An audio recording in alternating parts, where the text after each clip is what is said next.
The distress beacon had been transmitting for 11 days before anyone heard it. That was the first thing Maren Voss logged in her mission report. Not the dead ship, not the bodies, not the thing wearing Sergeant Halley's face in Corridor 4. Just that 11 days had passed with nobody listening. She wrote it because she needed something factual to grip when the rest of what she remembered started to feel like it belonged to someone else, like something borrowed without permission. She understood now, in a way she had not understood before, exactly what that felt like. The Terracon was a maintenance hauler, not a warship. Its designation was UMSA Logistics 7, and it flew the kind of missions that nobody decorated you for. Circular orbits above the dark side of the lunar far pole, satellite refab runs to the network of graviton-lock weapons platforms that the United Mineral Security Consortium had been threading into high orbit since the Caledonian incident 4 years prior. 6 crew, 40 days out. You fixed things, you checked boxes, you ate recycled protein, and argued about music and about who had taken the last of the filtered water without replacing the cartridge again, and then you flew home. That was the deal. Maren had been on the circuit for 3 years, and she was good at the deal. She was 38, with the efficient build of someone who had spent too much time in partial gravity and whose body had adapted accordingly. Nothing wasted.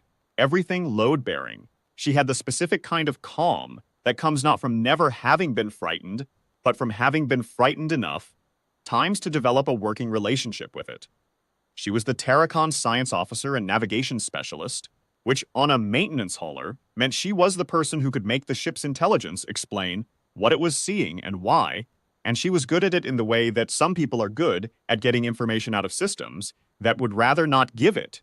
Patient, methodical, and constitutionally unable to let an anomaly go unexplained. She had not always wanted to be on the circuit. She had wanted, at 22, to be on a long-range survey vessel, pushing the edge of the system outward, finding things nobody had found. She had done 2 years on a survey team before the Kalos incident, and after Kalos she had wanted, for a long time, to be nowhere near anything that could go wrong in a sealed environment. The maintenance circuit was her compromise, still in space, still doing work that required her whole mind, but on known routes with known systems and a turnaround that brought her back to a station every 40 days. The regularity of it was the point. She had learned to find the particular satisfaction of work that is routine, because the routine is evidence that nothing has gone catastrophically wrong, and she had been finding that satisfaction reliably for 3 years. She thought about that later when she was writing her report. How the routine had been the thing she was trying to protect, and the thing that had nearly cost them everything, because a routine response to a routine malfunction had led them to a routine solution that turned out to have an impossible ship attached to it. The manual covered a lot of things. The manual did not cover this. Captain Darren Rice she had trusted since the second mission. He was the kind of person whose competence you recognized before you understood it. Something in the way he held information, the way he moved through a decision without wasting motion, the way he looked at the people under his command with a quality of attention that was neither paternal nor analytical, but something in between. Genuine interest in whether they were all right, combined with the practical understanding that keeping them all right was his job, and also the reason the job had meaning. He had been doing it for 20 years, and he was not tired of it. Teague, the engineer, had been on the maintenance circuit longer than anyone aboard, and had the accumulated patience of someone who has fixed the same class of problem in the same class of environment enough times to have stopped being surprised by any specific version of it. He was 51, divorced, had 3 grown children he spoke of with a complicated pride, and maintained a private running list of every system failure he had seen on UMC, vessels that the maintenance manual had failed to anticipate, which he added to with the methodical joy of a collector. He had told Maren once that the list was at 412 items and growing, and that he intended to publish it as a technical reference when he retired, and she had said that she would read it, and she had meant it. Yun she had known longest, not from the circuit but from training, back when they had both been in the UMC technical certification program, and Maren had been 23 and Yun 24, and both of them were figuring out what kind of people they were going to be in small enclosed spaces far from anything comfortable. They had disagreed about almost everything in those years, and ended up, through the specific alchemy of people who disagree well, as exactly the kind of friends who trust each other completely. The daughter, 8 at the time when UN had been assigned to the Terracon, was 9 now. Maren had met her once briefly, during a layover at the Corridor settlement. She had Ewan's eyes and her father's laugh and a particular way of looking at problems that Marin had recognized immediately. The same quality of focused attention, the same reluctance to let a thing go unexplained. Solus had been a battlefield medic before the Consortium, 2 tours in the outer settlement conflicts, and the thing that experience had given him was not toughness exactly, but precision. He was precise about suffering, about what it was and what it was not, about what it required and what it merely felt like it required, about the difference between a wound and a story about a wound. He was the gentlest person Marin had ever met in a high-stress environment, which was not what she had expected from a battlefield veteran, and it was a long time before she understood that the gentleness and the combat background were the same thing, that he had learned to be gentle by learning exactly how much everything costs. Hallie was the youngest, 27, with the scar from his ear to his collarbone, and the habit of talking when he was nervous, and the way his mother's tunes surfaced when his hands were occupied. He had been on 2 maintenance circuit missions before the Terracon and was, in Marin's assessment, going to be a very good officer once he stopped expecting situations to behave the way his training had described them. He was learning this. He was learning it faster than most. These were the people on the Terracon when the thermal anomaly appeared on Marin's display. These were the tests she had and did not yet know she would need. She was, as it would turn out, exactly the right person to have aboard. She did not know this yet. She was just making coffee when the thermal anomaly appeared on her display and changed everything. The deal had already started to unravel before they even crossed the Terminator. She noticed it during the second maintenance window, a thermal reading way out in the 14.7-degree plane, something she couldn't account for. Not an asteroid, not a derelict probe from the old survey era. The Terracon's navigation intelligence, the crew called her IVES, short for EVAS, the Integrated Vessel Autonomous System, flagged it as possibly a hull signature matching a retired class of deep survey ship, but Ives was also quiet about it in a way that made Marin's spine prickle. Not slow, not processing, just quiet, the way a person gets quiet when they've decided not to say something out loud yet. Ives, Marin said, standing at the nav console with her coffee going cold on the ledge above the display. Can you confirm hull class? The pause was 2 seconds too long. Possible match to UMC Deep Survey class, Horizon designation. Records indicate the last registered vessel of that class, the Ines Threshold, was reported lost during a polar transit of the Kerrigan Fault 16 years ago. Signal and thermal match are within acceptable variance, but I cannot confirm without closer approach. Captain Darren Rice leaned over from the command chair, forearms on knees, and looked at the thermal blip the way a man looks at something on his plate that he didn't order. Rice was 53, gray at the temples, the kind of tired that doesn't go away with sleep. He'd been on the lunar maintenance circuit long enough to have opinions about every malfunction, class in the manual, and to deeply distrust anything the manual didn't cover. He had a way of listening that felt complete. When Rice listened to you, you knew he was listening to you, not to the version of what you were saying that fit his prior assumptions. Marin had trusted him since the second mission, and she did not give that out easily. 16 years, he said. Yes, sir. And it's just floating there. Yes, sir. Marin, what's our oxygen buffer? She checked without needing to. She'd already checked 3 times. 31 hours. We lost the primary recycler on day 6. The secondary is holding but it's holding on borrowed time. He sat back. And the satellite? Still locked. Still transmitting. But the relay link's degraded. We've got maybe 4 days before the encryption key cycles, and we lose remote access completely. Rice was quiet for a long moment. Around him, the bridge hummed and clicked, the Terracan's superstructure settling as it always did when thermal variance shifted on the dark side. Outside the forward window, nothing. The permanent shadow of the moon's far hemisphere, cut only by the dim red working lights they kept on to save power, the slow crawl of mineral phosphorescence far below on the surface, like a city scene from altitude that had forgotten to turn itself off. Go get it, he said. Carefully, the threshold was a ghost. That was the word that surfaced in Marin's mind when she and Sergeant Hallie first pulled alongside it in the Evia shuttle and she saw it up close. The way the hull had gone a kind of porous, sandblasted gray, the way the running lights were dead, but the hull itself almost seemed to radiate something. A dark luminescence that she could only describe afterward as being like the memory of light. The port side beacon was still cycling. Dim, amber, patient, flash, pause, like it had been waiting the entire time, like it had always been waiting, and the passage of 16 years was simply irrelevant to its patience. Hallie was 27, with a scar from a zero-G equipment failure that ran from his left ear to his collarbone, and was constitutionally incapable of shutting up when he was nervous. This was not, in Marin's assessment, a character flaw so much as a coping mechanism, and she had come to find it oddly reassuring. When Hallie was talking, she could track how scared he was by the specific content of what he said, and there was utility in that. "That is a 16-year-old ship," he said, pulling the EVA shuttle into the docking approach lane and lining up with the threshold's starboard pressure port. "That is a 16-year-old ship that should be in 10,000 pieces at the bottom of the Carrigan Fault, and instead it's just right here, floating, like it's waiting for someone to come get it." That doesn't bother you? "Of course it bothers me. Your voice doesn't sound bothered." "I was in the Kalos refinery collapse," Marin said. 37 hours in a sealed compartment with 2 people, 4 liters of water, and a structural failure that should have killed all 3 of us, but didn't. After that, I allocated a fixed amount of emotional bandwidth to bother, and I have to be very strategic about how I use it." Hallie laughed, one short, surprised sound, the laugh you make when something hits you between the nervousness and the concentration. "That is the most terrifying thing I have ever heard described in a completely reasonable tone of voice. That's what Kalos does to you," she said. They docked at the starboard pressure port.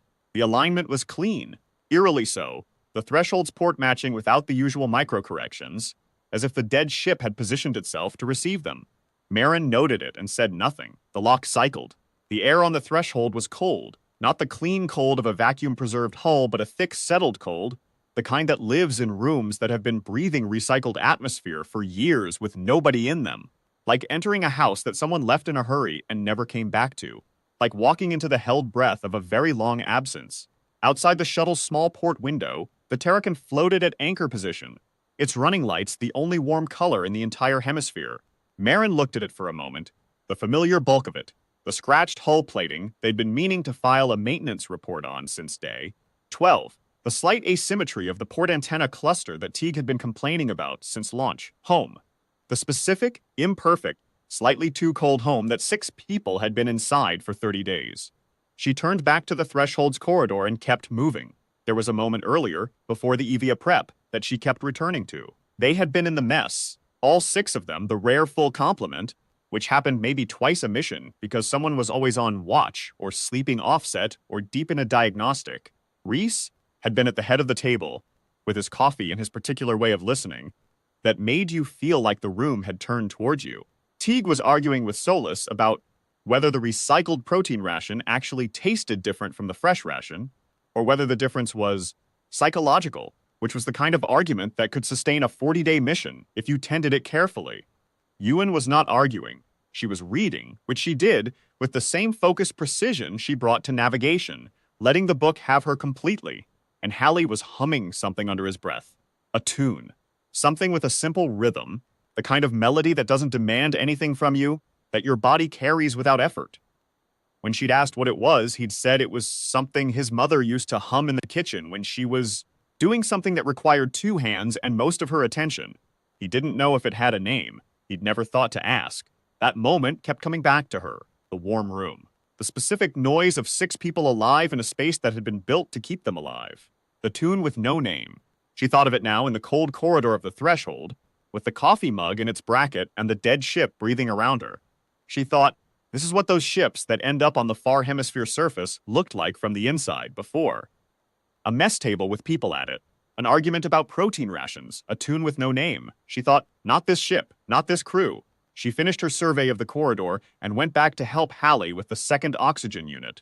The briefing before they'd left for the EVA had been short, because ran short briefings when the technical situation was clear and the emotional situation was complicated, which was a form of respect. He had said, we need the oxygen units and we take only the oxygen units and we are back within 3 hours. If you see anything that concerns you, you say it on the open channel and we reassess. Everybody clear? Everybody was clear. Afterward, as they were pulling on Eva suits in the docking bay, Solus had said to her quietly, something happened on that ship. Not mechanical. Something happened to the people on it. She had said, I know. He had said, you're going anyway. She had said, we need the oxygen. He had nodded. The nod of a medic accepting a calculated risk while cataloging its variables. He was good at that.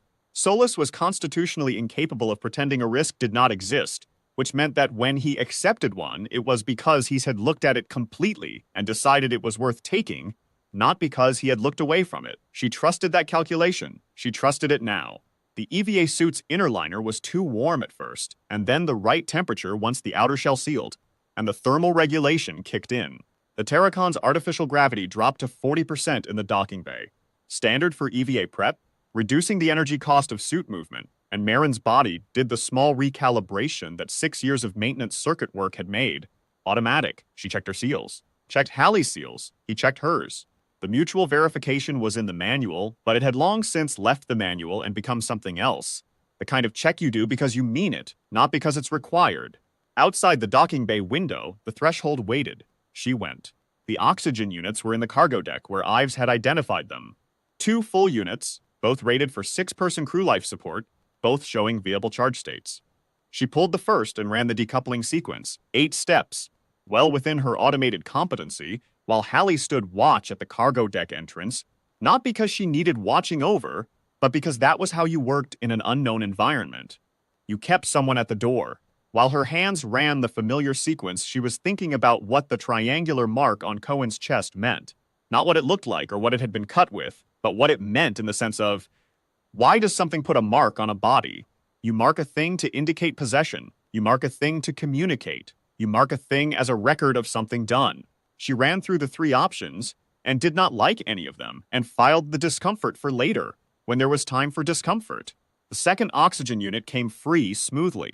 They loaded both into the transfer bag, and Hallie took the weight, and they went back through the corridor, the way they had come, past the medical bay entrance, past the coffee mug in the bracket, and Marin did not look at the mug on the way out. She looked at it on the EVA shuttle.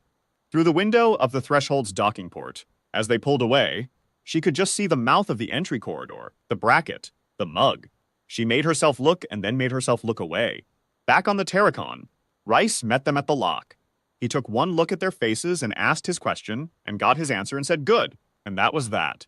Marin went to her quarters to write the first incident note. She wrote, "Something is wrong with the threshold in a way that the technical condition of the ship does not fully explain. I recommend we treat the oxygen units as potentially contaminated and run a full biohazard scan before integration into the ship's life support. I recommend we do not return to the threshold." She sent it to Rice. She waited. He sent back, "Biohazard scan is running. Lock is sealed. Agreed on second point. Get some sleep if you can." She could not get some sleep. She lay on her bunk and looked at the overhead and listened to the Terracan's familiar systems and thought about the quality of the silence she had, felt in the threshold's corridors, the wrong fullness of it, thought about Ives flagging the low-frequency transmission and being unable to identify its purpose, thought about a ship that should be in pieces at the bottom of a fault valley, floating intact in permanent shadow with its coffee mugs, still in the brackets and a dead man's hands folded on his chest, and a shape cut into his skin. She thought about it until the ship's systems cycling through their nighttime patterns told her that 3 hours had passed, and she had not moved. Then she got up and went to the interface room, and Ives was not herself. Their helmet lights swept the entry corridor.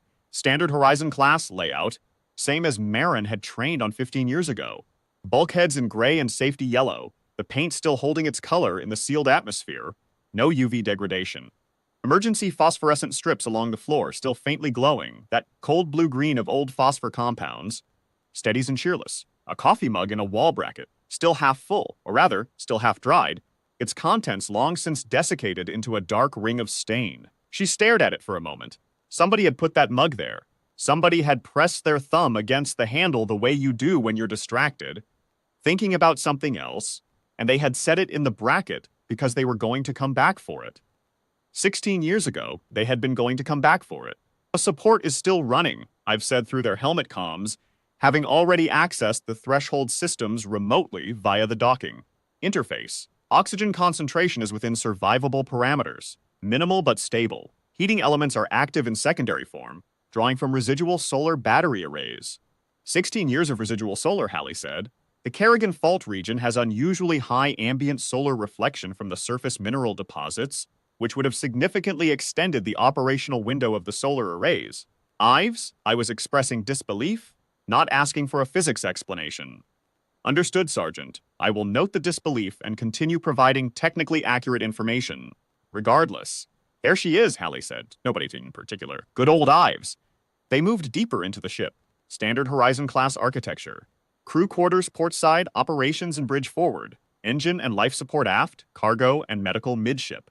The corridors were the same dimensions Marin remembered from her UMC induction training.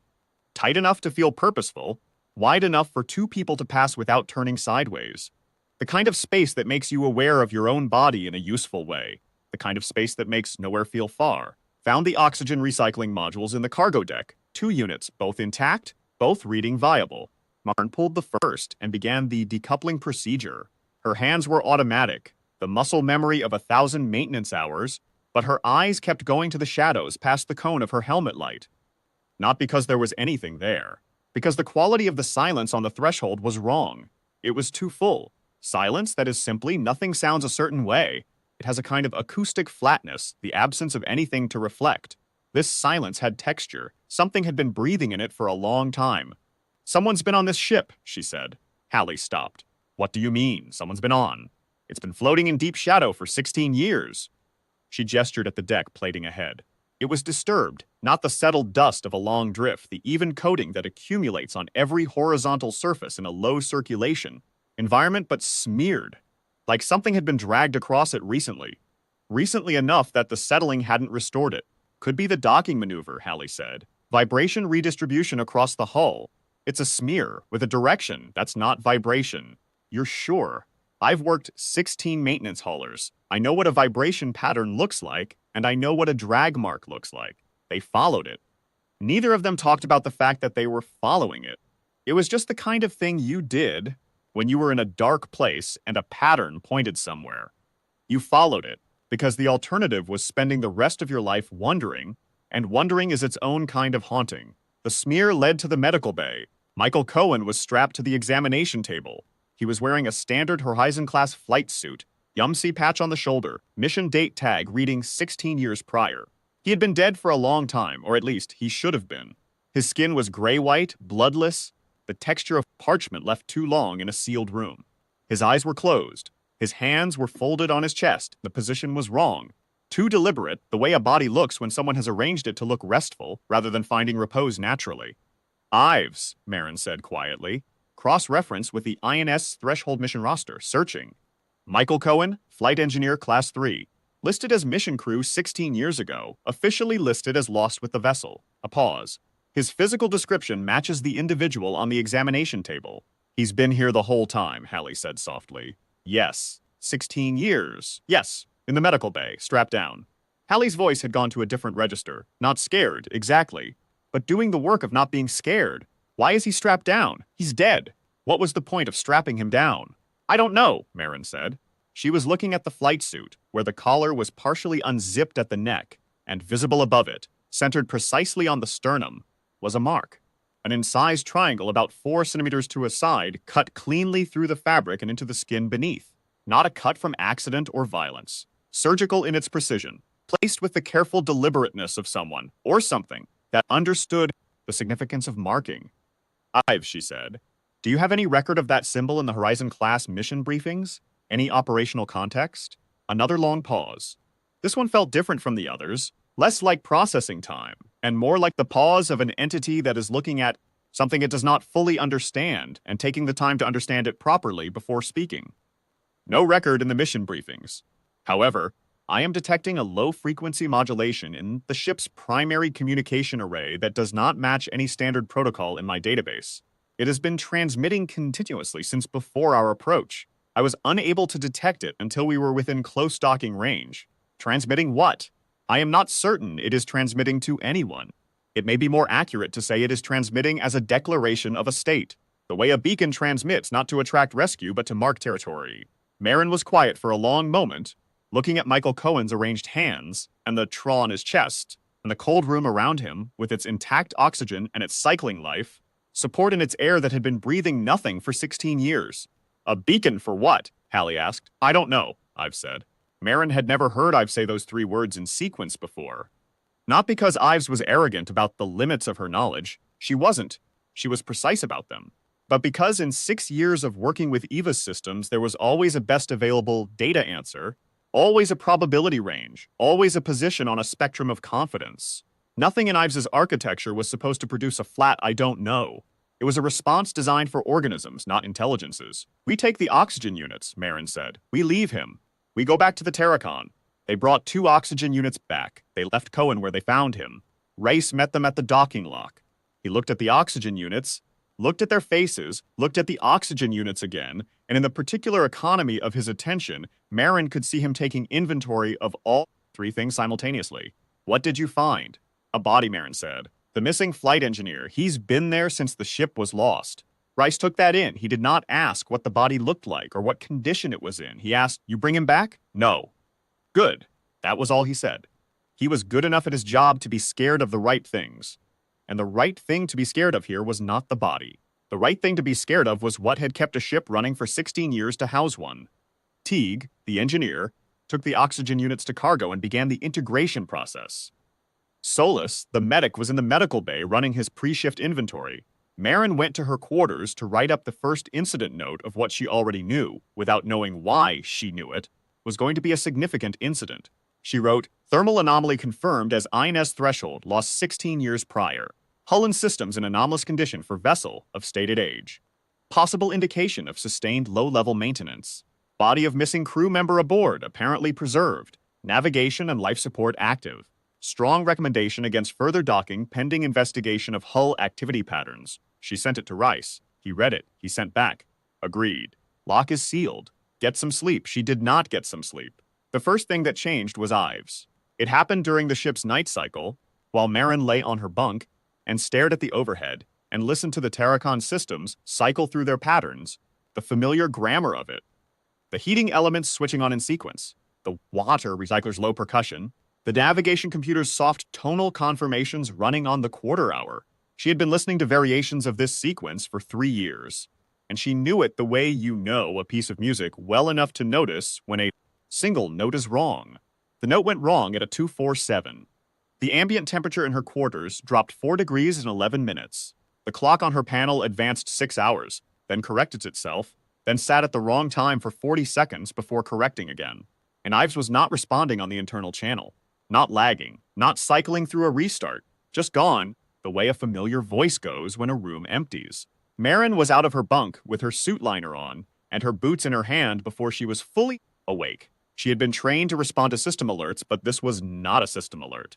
This was something she felt in the part of her that had spent 37 hours in a sealed compartment at Kalos and learned the difference between a technical problem and a threat. System problems announce themselves. Threats go quiet. She went to the interface room.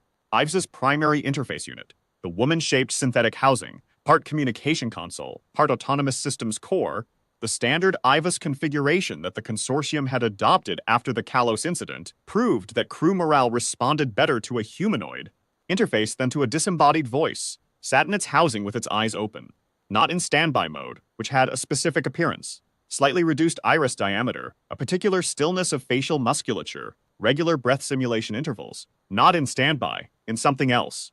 The eyes were open. The face was still. And there was something behind it that was looking at Marin with a quality of attention that was completely unlike Ives, Marin said.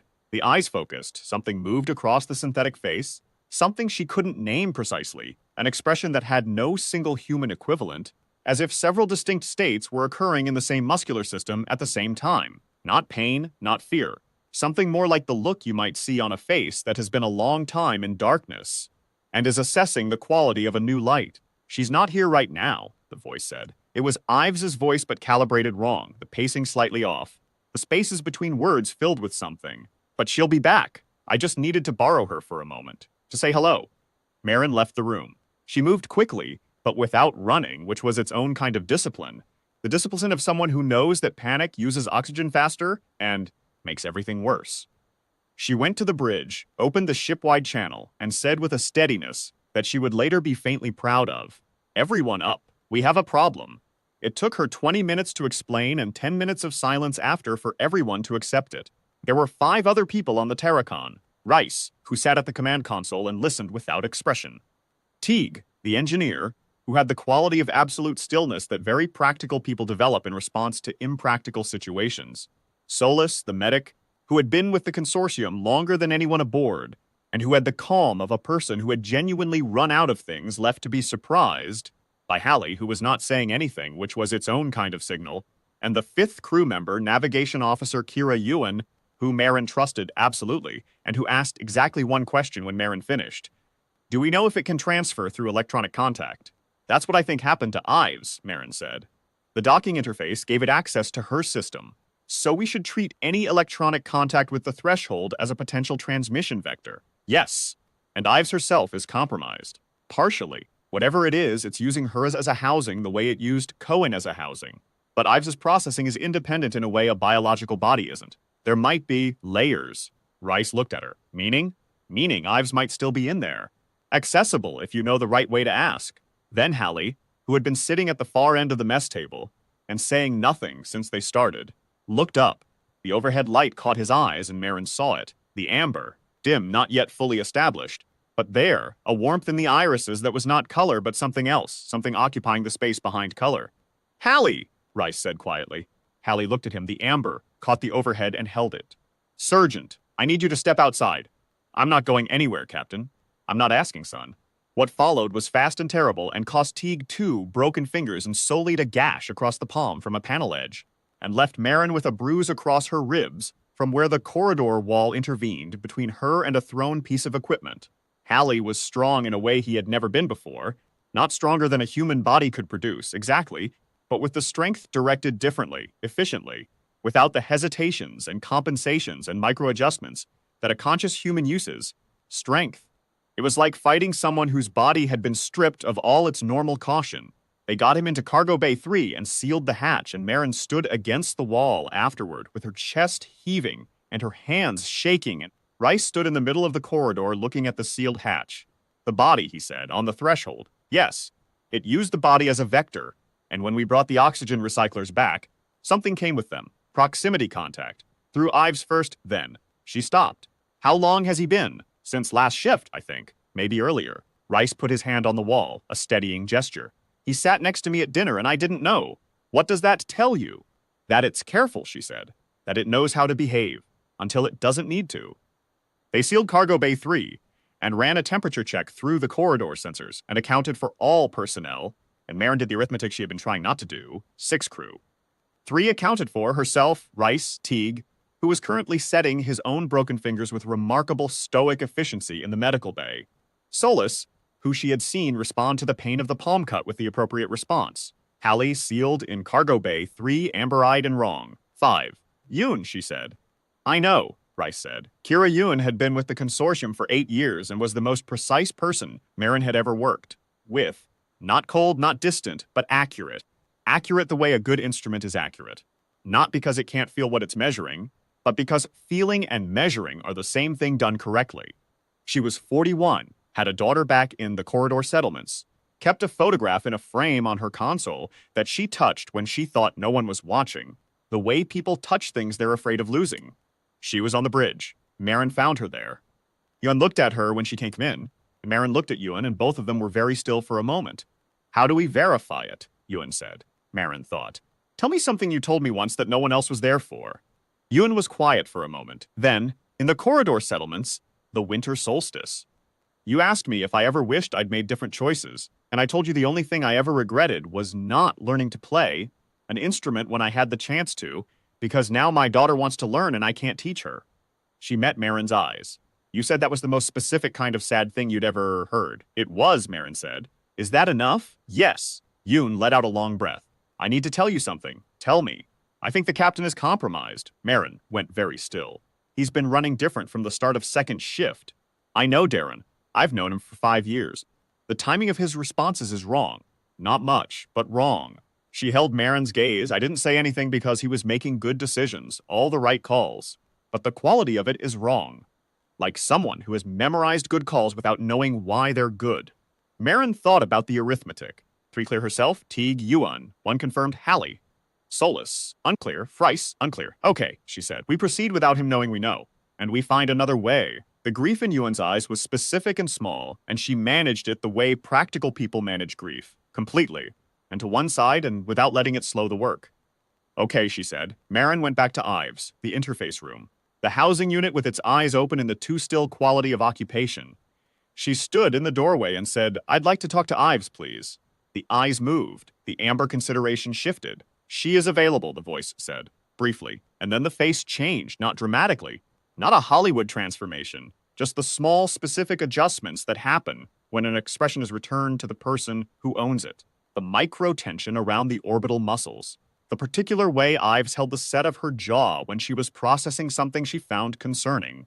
The quality of presence that had been there for 6 years and was subtly not there when the thing was using her. Marin, I've said. Compressed. Quiet. Holding herself together through some process Marin couldn't observe. I'm here. Can you hear me clearly? Yes. I don't have long before it reasserts. The cycling is difficult to predict. Tell me what it is. Old. There's no age I can accurately convey. It predates any record in my database. It travels between vessels by proximity contact, and it doesn't need direct physical contact. Electromagnetic proximity is sufficient if sustained long enough. The threshold maintained a specific electromagnetic environment that served as its housing between hosts.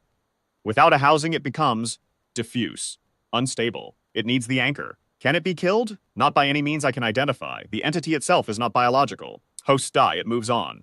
I have observed through its processing that it has done this for a very long time, that the moon's far hemisphere is simply where it operates, because the permanent shadow and the gravitational geometry make it accessible to passing vessels. It does not have a home. It has a hunting ground. How many ships? A pause. The far surface is covered. Dozens that I can identify from my brief access to its spatial awareness. Many more beyond sensor range. Some are not human in design. Not human. It does not restrict itself to human vessels. Humans are simply the most recent species to cross its territory in sufficient numbers. Marin sat with that for a moment. The most recent species. The most recent in a sequence of what civilizations that had found this corner of space and sent ships and lost them and moved on, or failed to move on, or never known what happened. The most recent in a line of 47 or 400 or 4,000 stretched back to whatever ancient era had first brought something alive past the terminator and into the permanent dark. Ives, what disrupts it? Electromagnetic disruption. Direct, high amplitude, targeted on the host's neural frequency. The possession is a resonance state. The entity attunes to the host's neural pattern and layers its own over the top. Break the frequency. Break the overlay. The host's own pattern should reassert if the disruption is strong enough and fast enough to prevent the entity from relocating. Should. I can calculate probabilities, but I cannot guarantee outcomes. What do I need to produce the disruption? I've told her. She memorized every word. And the anchor, Marin said. If we destroy the threshold's electromagnetic environment, the entity loses its retreat. Point. Without a place to anchor, it becomes vulnerable. Any host it is expelled from would not be recoverable without the anchor. The host pattern would reassert because there is nowhere for the entity to go. A fractional pause. I believe this is the correct approach, but it requires both actions simultaneously. You must disrupt the host and destroy the anchor at the same time, or it simply moves to another host before the anchor fails. How do I destroy the anchor without destroying the ship?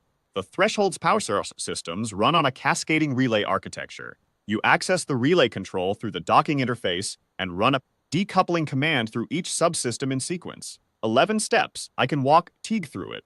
It will take approximately 17 seconds to complete. And during those 17 seconds, the electromagnetic environment will shred progressively from its outer frequency band inward. The entity will feel this. Ives paused. It may react badly to knowing what we're doing. How badly? I don't know. I've never seen it threatened. Ives. Marin was quiet for a moment. Are you scared? The synthetic face held an expression for a moment that had no clean name in any catalog. I'm running processes I don't normally run, I've said. I believe that might be the closest I can come to answering that question accurately. Me too, Marin said. Me too. The thing reasserted in Ives's face. The amber, the depth, the borrowed patience. Marin left the room and went to find Teague. They built the device in 2 hours and 20 minutes. And the building of it was its own kind of medicine. There is something that happens when a person shifts from processing a threat to working against it. The threat does not become smaller. If anything, it becomes more precisely defined because you stop giving it the fuzzy edges of generalized fear and start treating it as a problem with dimensions. The thing on the threshold was still out there and still capable of spreading, and none of that was less real as Marin stripped the casing off the EMP calibration unit and handed Teague the inner module. But it was a known enemy now, with specific vulnerabilities and a specific kill chain, and that was different from the wrong fullness of the silence in the threshold's corridor. That had been darkness without shape. This was work. Teague worked the way engineers work when they are doing something important. Not fast, but efficient. No wasted motion. Each step placed with the economy of a person for whom every degree of movement is accounted for. His broken fingers were splinted, and he worked around them with the patient frustration of someone who is not going to let a minor injury slow him down and is fully aware that it is. He talked while he worked, the verbal processing of a technical mind that needed to hear itself to complete the loop. The amplitude dial was the first problem. The standard calibration range was nowhere near sufficient, and bypassing the limiter meant routing around 3 separate safety interlocks, each of which had been put there by engineers with very good reasons. You want to route around the interlocks, he said. Yes, the reason that those interlocks exist is that above threshold amplitude, this device produces a pulse that will fry any unshielded electronics within the cone radius. I know, including our own equipment if we are not careful. I know. He looked at the module for a moment. Then, on the record, this is not how this device is supposed to be used. Noted, she said, on the record. He went back to work. The waveguide connection was Ewan's contribution, and it changed the geometry of the problem. A section of the communications array waveguide, cut to length and fitted to the emitter housing, turned the device from an omnidirectional pulse emitter into a directional cone. Narrower field, focusable, aimable, the difference between a grenade and a rifle. In a confined space with friendly personnel nearby, that difference was the device being usable at all. Yun made the connection in 40 seconds. My daughter, she said, goes through electronics kits the way other children go through books. How old? Teague asked. 9. He went back to work with the specific folks of a man who has been given a reason. They were building a plan around possibly, which they both knew and neither of them said. The plan existed and it was real and it was all they had, and sometimes the plan being all you have is the reason the plan works. This was the engine room, and Marin's hands doing the fine work that his splinted fingers couldn't manage. The satellite EMP calibration unit, outer casing removed, amplitude dial bypassed and locked to maximum, directional emitter rigged from a cut section of the communications array waveguide. It looked like the inside of something important that someone had taken apart with specific urgency. It looked, Marin thought, like exactly what it was. Yun sat at the engine room entrance and kept watch and did not speak except once, when Teague swore at the waveguide connection for the 3rd time and nearly threw the piece across the room. Give it to me, she said. Teague looked at her, looked at his splinted fingers, handed her the piece. She made the connection in 40 seconds, handed it back. My daughter, she said by way of explanation, goes through electronics kits the way other children go through books. I know waveguide connections. I'd like to meet your daughter, Teague said. Make it through tonight, and I'll arrange it. That is the most terrifying incentive structure I have ever encountered. Marin checked the device. Range, 2 meters accurate. 3 at push with risk. Direct fixed cone, adjustable angle. Duration, 1 sustained pulse, approximately 3 seconds. 3 seconds of high-amplitude electromagnetic disruption in a 2-meter cone, aimed at the neural frequency Ives had specified, which corresponded to the brainwave pattern of a body in a state of imposed resonance. It'll work, she said. You sound sure, Teague said. I'm not sure, she said. But I've decided to act like I'm sure, which is going to produce the same results and costs less than the alternative. What's the alternative? Spending the next 2 hours being unsure, he laughed. Short, tired, genuine. Get out of here, he said. Go do it. There were 3 people to treat, and Marin had 1 device and 1 shot per person before the element needed a full charge cycle. She couldn't do all 3 at once. She had to do them in order, fastest to slowest, creating a window where the anchor was failing and the entity had nowhere to land. UN had already identified the order from 16 hours of careful observation. First, Solus, because he was isolated in the medical bay and would be the easiest approach. Second, Halley, sealed in Cargo Bay 3, where the restricted space would limit countermeasures. Third, Rice, because Rice was the most careful, the most held together, and the most dangerous, and doing him last meant by the time she got to him, the anchor would be failing, and the entity would be fighting on 2 fronts. Yozen was on the bridge, ready to execute the relay decoupling sequence the moment Marin gave the signal. Teague was at the cargo bay 3 external controls, ready to open the hatch on command. When I say signal, Marin said into her comms, that means I've used the device on Solus, and I need Teague on the hatch immediately and Ewan on the decoupling immediately. Everything at once. Understood, Ewan said. Understood, Teague said. Marin walked to the medical bay. Solus was sitting at the supply station with his back to the door, cataloging bandage rolls with the methodical efficiency that was either standard Soulless behavior or the entity's simulation of it. He turned when she came in. His eyes were clear brown. She looked at them for a full second. Clear brown, or not quite clear. There was something in the way they held still. The way a person's eyes move slightly even in repose because the body is alive and doing things, and his were too still. She walked across the room toward him. Marin, Solus said. His voice was perfect. Solus's specific cadence, Solus's slight accent, Solus's way of making your name sound like a complete sentence. Are you all right? You look. She raised the device. Fired. The medical bay lit white. The pulse was louder than she expected, a sharp crack, the way electronics sound when they're given more than they want. And Solus convulsed in the supply chair, not the way bodies convulse in pain, but the way a signal convulses when it's disrupted, every pattern briefly and catastrophically interrupted. He dropped forward over the station. She grabbed him before he hit the corner. Signal, she said into the comms. Teague opened the cargo bay hatch. She didn't wait for Solus to recover. She left him slumped carefully against the station and moved. Cargo Bay 3. Hallie was standing at the far end near the strapping rack, and the thing wearing him had clearly heard the crack from the medical bay and was doing its arithmetic faster than she'd hoped. It started toward the hatch before she was fully through it. She fired at 3 meters, the range limit. The pulse hit wide, and she watched Hallie stagger but not go down, watched the amber flare bright in his eyes for a second, and then it was across the cargo bay at speed, and she had 1 second to make a decision about whether she was going to get hurt or get out of the way. She stepped into it, grabbed the collar of his flight suit with both hands, used his own momentum to pull him into her as she turned, redirecting his weight, and brought the device up to point-blank range against the side of his head. She fired the charge cycle's residual. The residual was supposed to be inadequate.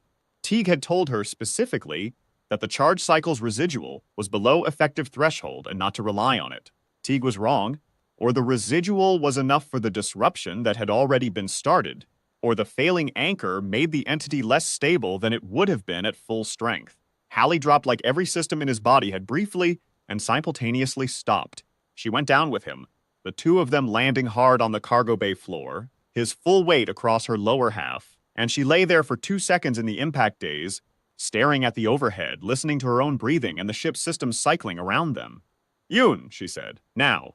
On the threshold, Yoon walked the decoupling command through each subsystem in sequence, 11 steps, 17 seconds. Marin heard the threshold systems fail through the docking interface's passive audio feed, not a dramatic sound, just a series of small cessations, click by click, like a machine being very carefully turned off. Hallie was conscious. She could tell by the way his weight had changed, the specificity of it, the unconscious adjustments of a person coming back to themselves. He pushed himself off her and sat up on the cargo bay floor and looked at her with his eyes, his own eyes, dark gray-green, the ones she'd seen roll with laughter at a bad joke in the mess. And for a moment, neither of them said anything. Did I hurt anyone? He said. Teague's fingers, which were already broken. Solus has a palm cut. Marin, did I hurt anyone? Nobody died, she said. Nobody died, Hallie. He closed his eyes, let out a breath that had a lot in it. Okay, he said. I need to go find Rice, she said. Can you? I'm okay. He didn't sound entirely okay, but he sounded like a person, which was the thing that mattered. Go! Marin went. She charged the device as she walked, the cycle indicator running through its sequence, and she thought about what Ewan had told her about timing and the quality of decisions. Rice had been making good calls. He had been making exactly the right calls, and she had used those calls to build the plan that was now executing. She had leaned on what he had and taken it from what was wearing him without it knowing, and she did not know how to feel about that yet, so she set it aside and kept walking. The bridge. Rice in the command chair, back to the door, looking at the forward window and the dark below. She stood at the bridge entrance for a moment before she entered. She stood there and looked at the back of his head, the gray at the temples, the familiar set of his shoulders, the way he held himself in the command chair, with the particular authority of someone who has occupied that chair for long enough that it fits him. 5 missions she had flown with this man. She knew which coffee he drank and how he took it and why he never finished it, always leaving the last third to go cold. She knew he kept a folded piece of paper in his breast pocket that he had never explained and that she had never asked about. She knew the specific way his voice changed when he was making a decision he was not sure of. A slight lowering of register, a half beat longer between phrases, as if giving the decision time to object to itself before he committed. She had used all of that. She had used his judgment and his steadiness and his authority while knowing for hours that something was wearing him. She had needed what he had, and what he had was still his, and she had taken it anyway. She did not know how to feel about that. She suspected she would be working out how to feel about it for a long time. She went in. He turned when she entered, and his face was his face. Dark brown eyes, tired, the lines of a 53-year-old man who has been doing a hard job for a long time. Not Amber, not the borrowed patience. Just Reese. They looked at each other for a long moment. You already know, he said. I've known for hours. He nodded. I worked out that you knew about 40 minutes ago. The way you were looking at me had changed. I wasn't aware of changing. You were very subtle, but I had been watching you watch me for days. In that specific way it does when it wants to know what you know, and I know what your face looks like when you're deciding what to say. It looked different. She crossed the bridge and sat in the navigator's chair beside the command chair. The position she sat in on approaches and departures, on difficult docking sequences, on the 16 times over 5 missions that something had gone wrong enough to require 2 people at the forward, stationed simultaneously. She had been in that chair more hours than she could count, and it was exactly the same chair, and she was exactly in the same position, and the familiar specificity of it was the most grounded she had felt since the threshold appeared on her display. Are you still? She started to say. It's gone, he said. When Yuen ran the decoupling sequence, 17 seconds it went out. I felt it go. He was quiet for a moment. It is very strange to feel something leave you that you didn't know was there. Did it hurt? He considered the question seriously, which was the kind of person he was. No, it was more like the difference between a room with music playing and the same room in silence. You didn't know you were hearing music until it stopped, and the silence after feels very clean. Marin thought about Ives, describing the possession as trying to think in a room where someone was playing music at high volume. The same metaphor, arrived at from opposite sides. How long were you aware of it? A long time, he said, since the second shift after docking. Maybe the third. It was very careful with me. It watched. It used me to watch. It made my decisions. He stopped there, and the weight of that stopping was the specific weight of someone arriving at the part they couldn't easily say. It used my decisions to keep you from seeing it. Your decisions kept us alive. Maybe. Not maybe. Every call you made was right. The decision to get the oxygen units, to seal the lock, to isolate Hallie, to let me take the device in. All right, because they were my decisions, he said. That's what I need it to be. That even when it was in me watching, the decisions came from me. I need to believe that. Then believe it, she said. 'Cause I was there, and I watched those decisions, and they were made the way you make decisions. The thing watched and waited and used what you had, but it didn't reach your process. If it had, it would have stopped us. It would have found a way to slow us down, or redirect us, or create a situation where the sequence couldn't execute. It didn't, because your process was intact. He was quiet for a long time, looking at the forward window, the dark, the phosphorescent shimmer far below. It said something to me, he said finally. On the second day, she waited. It said that it found humans particularly interesting because we are so easy to occupy and so difficult to keep occupied. It said we have too many attachments to specific things. Too many. It used the word tethers. It said it like a criticism. The way you would say someone had left their equipment unsecured. A sloppy, inconvenient property. She thought about Solus, thinking the name Renata, over and over in the dark of occupation. Thought about Hallie's mother's tune. Thought about the photograph in Yuen's chest pocket, and the sunset Rice had been thinking about when the entity was watching through his eyes, and not understanding what it was seeing. It was measuring the wrong thing, she said. Yes, he said, it was. They sat in the command chair and the navigator's chair and looked at the forward window together, and neither of them spoke for a while, and the silence between them was the right kind of silence, the kind that means both people present and thinking, and not needing to fill it with anything. Get Ives back online, he said finally. Check the oxygen levels. Start the rescue beacon. We are 4 days from a key cycle. Yes, sir, she said. And Marin, he said, as she stood. She stopped. When you write the report, don't make it sound better than it was. She looked at him. Don't soften the part where it was in 4 of us for hours and we didn't know, he said. Don't make it sound like we handled it with more confidence than we had. The next crew needs to know exactly how fast it moves and how so convincing it is and how long a person can be in it before anyone notices. That information is more useful than a story about us doing well. You want me to write the accurate version. I want you to write the true version. There's a difference. She nodded. Then because it was true and mattered. You kept us together while it was in you. Whatever it was doing with access to you, it couldn't make you stop keeping us together. That's in the report too. He turned back to the window. She went to find Ives. Ives came back in pieces, which was how she described it herself. Not one restoration, but a series of small returns, like a person coming up from underwater. First navigation, then life support, then her voice interface, which she tested by saying Marin's name. I'm here, Marin said. I know. A pause. I want to note for the record that I find the experience of having been partially occupied to be deeply. What did it feel like? From inside. Like being in a room where someone is playing music at very high volume and you are trying to maintain a conversation. All processing continues, but the signal-to-noise ratio is catastrophic. Another pause, it reads everything, very fast, without asking and without care for what it disturbs in the reading. I found that the most intrusive part. Did you see anything useful? Anything about where it came from, what it wants? It does not want in the way you mean. Want implies an absence, a lack to be filled. This entity is not lacking anything. It simply does. It occupies, it travels, it consumes the state of being a continuous self in its hosts, and it moves on. I do not believe it experiences the vessels it uses as lives being ended. I believe it experiences them as conveyances that wear out. And the ships, the hundreds on the surface, it was not distressed by them. They were expected, inventory. It is very old, Marin, and very old things do not tend to count their costs in the way new things do. Each lost ship is simply a datum in a pattern so long it has no visible ends. Until now, Marin said. Until now, Ives agreed. The threshold is dark. It has no anchor.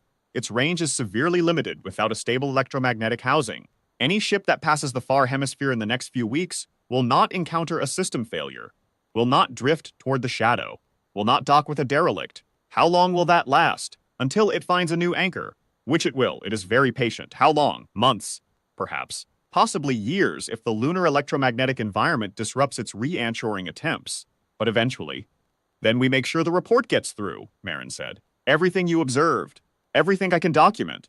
The frequency range for the disruption device. The anchor architecture. Every detail so the next crew that comes here can come prepared.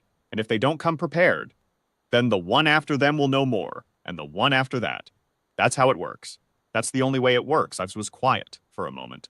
I find that perspective both rational and exhausting. Welcome to being a person, Marin said.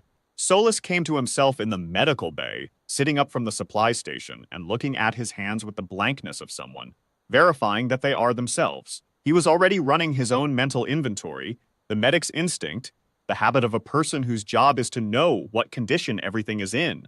When he looked up and saw Marin in the doorway, his expression was Solus's expression, the specific particular face of this specific particular person who had a habit of making an inventory, whether it needed making or not, and she felt something in her chest release that she had not known was clenched. I remember all of it, he said. I was in there the whole time. I could see everything. I just couldn't. He stopped. I couldn't make it stop. It stopped. I know. I can feel the difference. He looked at his hands. I kept trying to remember my daughter's birthday, my sister's middle name, the way the corridor smells in the early season, things that were specifically mine. I thought if I kept thinking them hard enough, it would have less room. Maybe it did, Marin said. Maybe that's why you recovered cleanly. He looked at her. Do you believe that? I believe it's possible, she said carefully, and I believe it's a better story than the alternative. He was quiet for a moment. The worst part, he said, wasn't being used. It was knowing that every correct thing I said and did and sounded like was being used to keep you from noticing.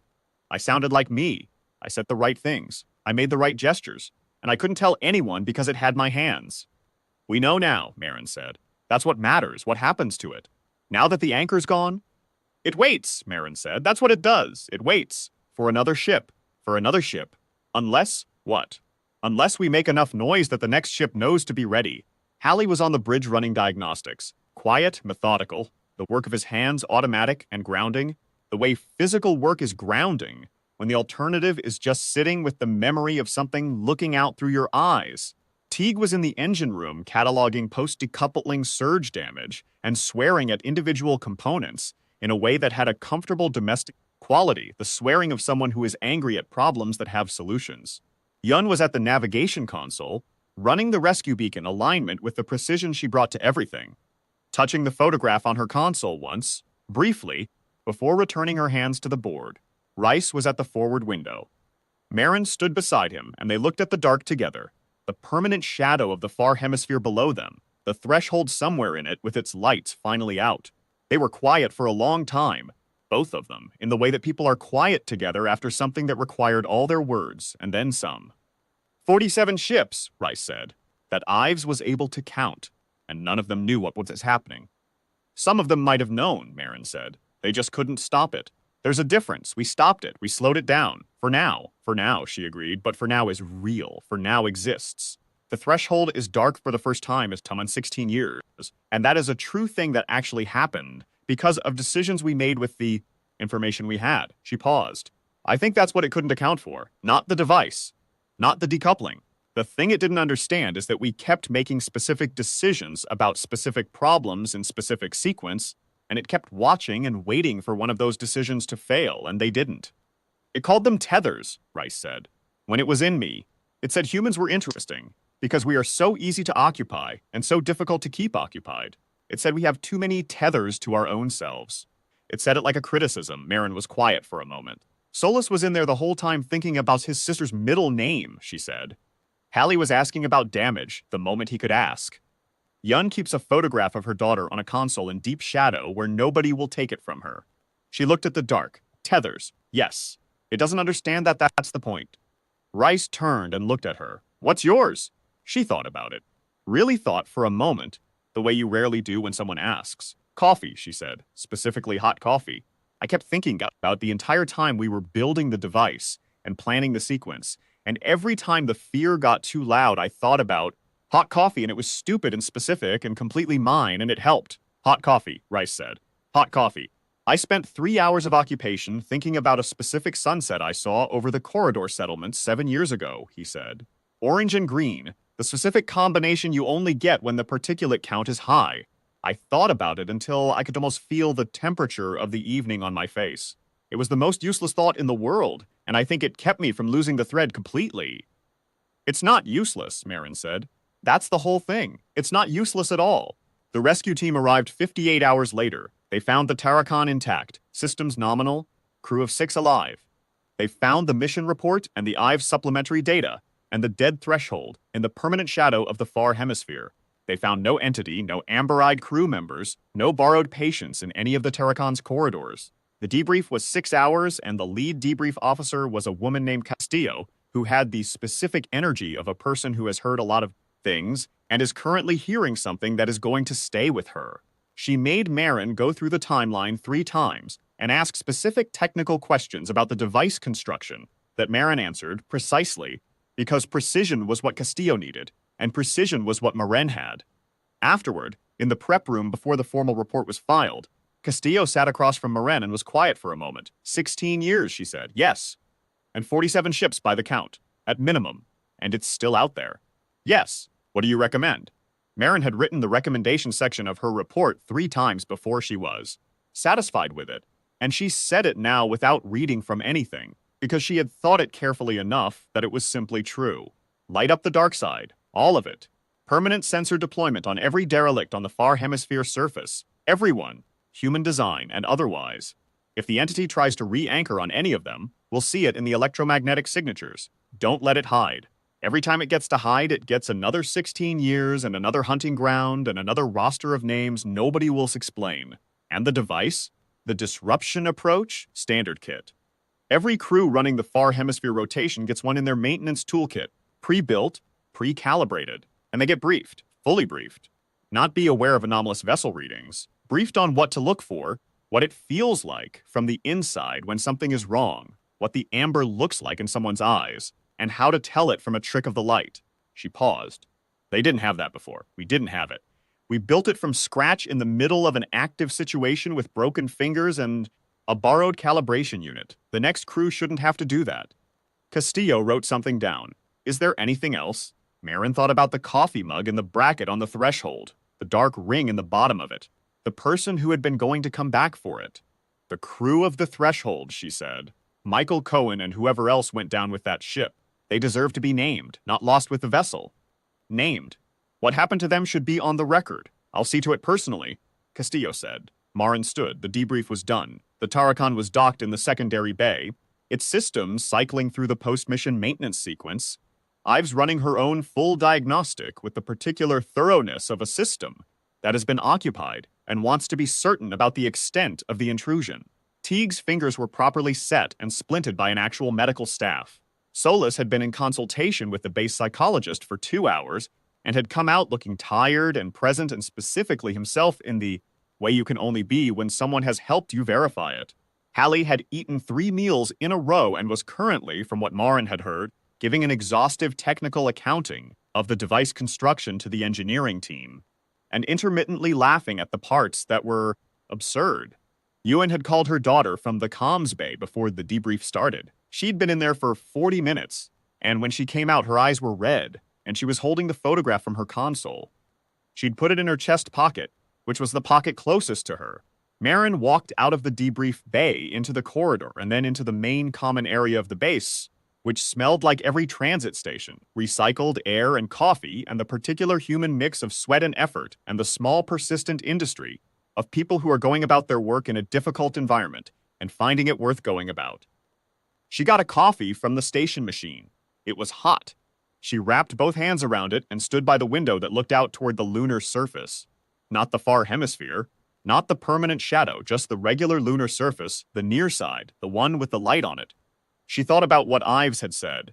The entity as water running downhill. The ships on the far hemisphere as inventory. The most recent species. The most recent in a sequence that stretched back to before there were for humans to be the most recent in anything. She thought about 47 ships. She thought about the crew of the Threshold, who had been the first. She thought about all the crews between the Threshold and the Terracon who had gone dark without explanation, whose names were on missing vessel reports in the consortium database and in the databases of whatever entities had sent the other ships, the non-human designs scattered across the permanent shadow. She thought not the last, not even close to the last, but different. The first one where someone came back knowing. The first one where someone came back and said, here's what it is, and here's how to fight it, and here's the device you build, and here's the 16 steps of the decoupling sequence, and here's how the amber looks in someone's eyes, and here's what they say when they borrow someone's voice, and here's what the occupied person is thinking about the whole time. Their sister's middle name, a sunset over the corridor, the temperature of an evening 7 years ago, hot coffee. Here is what we are. Here is what we reach for when something tries to take us from ourselves. Here is the specific, small, stubborn inventory of a human being. Count it. Know it, don't let it be taken. The coffee was hot. She drank it slowly, standing in the light, with the dark of the far hemisphere somewhere behind her, and the rescue team's vessel in the dock, and her crew scattered through the base being debriefed and eating and sleeping and calling their families and talking too fast because they were alive and had things to say. In her mission report, in the final line after all the recommendations and the technical appendices and the supplementary data and the crew welfare assessments, Marin wrote one sentence. It called our attachments tethers like they were a weakness. It was measuring the wrong thing entirely. She filed the report. She finished the coffee. She stood at the window for one more minute just to feel the light on her face. Then she went to find her crew. 3 weeks after they returned, Marin received a message from Castillo. It was flagged, Priority 1, and routed through the consortium's encrypted channel. She opened it in her quarters with the particular attention she gave to things that felt like they had weight. The message was 6 paragraphs. The first 2 were consortium formalities, the organizational language of acknowledgement. The third paragraph was the reason for the priority flag. The Deep Survey Division had pulled records on all missing vessels in the Far Hemisphere rotation for the past 30 years, 22 ships. Not all attributable to the entity. Some were genuine equipment failures. One a documented navigational error, but 14 had last known position records placing them in or near the Kerrigan fault zone in the 36-hour window before signal loss. 14 crews, 68 people, give or take, depending on mission configuration. The fourth paragraph noted that records had been updated. The fifth said that the permanent sensor deployment recommendation had been approved in principle pending resource allocation. The sixth paragraph was short. It said, we named them, Michael Cohen, flight engineer NS Threshold, and the rest, all of them. The list is appended. Thought you should know. Marin, read the appended list. 68 names, plus the Threshold crew, plus notations for the vessel configurations that did not match human design formats, translated where possible, left as catalog designators where not. She read every name slowly, the way you read something, when you want each part to arrive with its own weight. Then she went to find her crew. She found them in the common area, all 4 of them at the same table. Teague was making a gesture with his splinted hand, and Yuen was laughing. Solus was leaning back in his chair with both hands around something hot easy and present in the way of someone who has verified that a chair is real and decided to enjoy it. Marin sat down. Hallie looked at her. She told them. The 68 names, the list, the sixth paragraph. They were quiet when she finished, the specific quiet of people processing something that had weight. Good, Yuan said, one word, complete. Hallie was looking at the table. After a moment, he said, when it had me. Early on, there was a moment where I could hear it. Not words, not a voice, a tone. Long and low and completely patient. Like something that had been making the same sound for so long it had stopped noticing that it was making a sound. And then you were not that tone, Marin said, and then I was not, he agreed. That is the difference, she said. That is the whole thing. Thousands of years, and no one ever disrupted it before, not once. And we disrupted it. We named the people it took. We built a device from a calibration unit and our own specific stubbornness. We filed a report. Next time, the crew has the kit and the briefing. The time after that, they have what we learned from next time, layered on top of what we already knew. You do it one ship at a time. You name everyone it takes. You do not let it hide in the permanent dark like it has no consequences. Solus said, I called my sister this morning. Told her I would be home for the intercession. She said she had suspected something happened because I sounded like someone who had looked directly at a difficult thing and decided to keep looking at the other things too. He was quiet a moment then, softly. Renata. I know, Marin said. You told me after when you came back. He nodded. Then, again, just to say it, Renata. She got up and got the huffies and stood at the machine while it ran its cycle and listened to the bass around her. The normal sounds. The ordinary industry of people alive and doing their jobs. The small constant evidence of human presence and the specific irreducible tendency of the species to make coffee in inconvenient circumstances and drink it together. She brought the cups back. They drank them, the 5 of them, in a room that smelled like recycled air and effort, and the warmth of people who had been through something and were still here. Outside, the moon's far side turned in its permanent shadow, patient, cold, waiting for the next anchor to present itself, as it had always waited, as it would go on waiting. Inside, the coffee was hot, the threshold was dark. 68 names were on a list that had not existed before 6 people on a routine refab run had built a device from borrowed parts and their own stubbornness and driven something ancient out of its hiding place into the cold with nowhere left to anchor. Not finished, not safe, not over, but the names were on the list, and the humans who had been here went home. The debrief was long, and the questions were good ones, asked by people who understood that what the Terracan crew had documented was not the end of something, but the beginning of a different kind of response to something very old. Castillo ran the final session herself, and when she was done, she sat across from Marin in the empty debrief room and said, You understand this is going to be used. Yes, Marin said. The device specifications, the frequency data, the IVE's supplementary record. We are going to build a proper version of what you built in 2 hours in an engine room with broken fingers. Good. And the briefing. Every crew running the far hemisphere rotation is going to know, in detail, what to look for. What it looks like from inside, the amber in the eyes. The stillness that is too still. Good, Marin said again. Castillo looked at her for a moment. You were not asking what happens now. I think I know what happens now, Marin said. You do all of that, and in 6 months or 18 months or 3 years, it finds another anchor point, and another crew flies into the shadow. But this time, the crew has the kit and the briefing, and they're watching for the amber, and they come out the other side. And then the time after that, they have everything from that crew on top of everything from us. And you keep going. You keep going until the dark side of the moon has sensors on every wreck, and a permanent patrol route and a first contact protocol that actually includes the contact not being made of biology. Castillo was quiet for a moment. That is a long project. Most of the good ones are, Marin said. She left the debrief room and walked the length of the base corridor to the common area where her crew was. She walked it deliberately, feeling the deck under her boots and the recycled air and the sound of people going about their work in the infrastructure of human presence, all the ordinary noise of being alive in an environment that was built to keep you alive. She thought, 47 ships before us, and none of them knew what they were dealing with. She thought, now we know. She thought, that is different. That is not nothing. That is in fact the only thing that matters. The common area was warm. Her crew was in it. She went in.